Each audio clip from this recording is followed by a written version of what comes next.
This exercise is switch jumps, sometimes called scissor jumps. The purpose is to improve global coordination, so using one side of the body differently than the other, improving strength through the legs, hips, and back, and pelvic isolation. And so I'll talk a little bit more about that later, but making sure that your pelvis is isolated. The setup for this exercise is pretty simple. So you're going to need a line on the floor. If you have wood planks or a rug that has some kind of geometric line on it, you can use that. And if not, just get some masking tape and put that on the floor. The easiest option is just focusing on the legs. So hands will stay on the hips. And then as you get the coordination of jumping from side to side, you're going to make that task more fluid and without pausing. So I'm going to put my left foot over the line, hands on hips, and then I'm going to jump and switch. So my right foot is over the line and jump and switch, making sure that you have balance and stability before you switch again. As it becomes easier, you can make it more fluid with shorter pauses or no pause at all. Things that you want to avoid: toes turning out, gripping the floor with your toes, holding your breath, and something I call surfing, basically turning the whole body so belly button switches from side to side. I like to say, think of your belly button as a flashlight, so don't ever let it point to the side, always keep it in front. So this is an example of not keeping your flashlight pointed forward. Toes are pointed out, and so we want to correct that too. We want toes of both feet to always point forward, belly button to always point forward.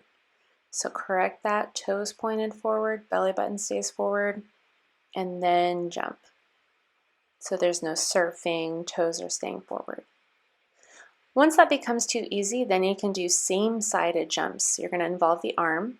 So when your left foot goes over, your left hand is going to go over the line. So it's the same arm with the same leg. So my left leg goes over, my left hand goes over. And then I'm going to jump to switch. So now it's my right. Same concept, work on getting stability, and then once you're stable after each jump with a pause, then you remove the pause and make it more fluid. Opposite-sided jumps just means that you're going to do the opposite arm and leg. So if your left leg is over, your right hand will be over. This is a higher level of coordination. So left foot starts over with right hand, jump to switch, so now right foot and left hand, and continue with pauses until you're stable and pretty good with the coordination, and then you can remove the pause and make the task more fluid. Here's another view just so that you can see it from the front. So my nose, belly button, and in between my feet stay in one line. So I'm not leaning towards one side or the other or turning. My toes stay pointed forward. This is that surfing that we talked about previously with toes to the side and belly button to the side. So the surfing task is when there's not isolation between the upper trunk and the pelvis. Keeping your body forward and your pelvis forward is really important.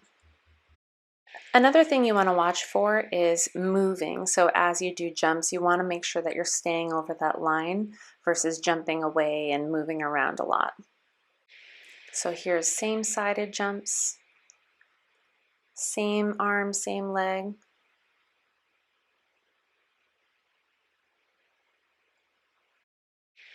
And here's opposite jumps, opposite leg and arm. Getting stability before you improve the fluidity of the movement. That's it.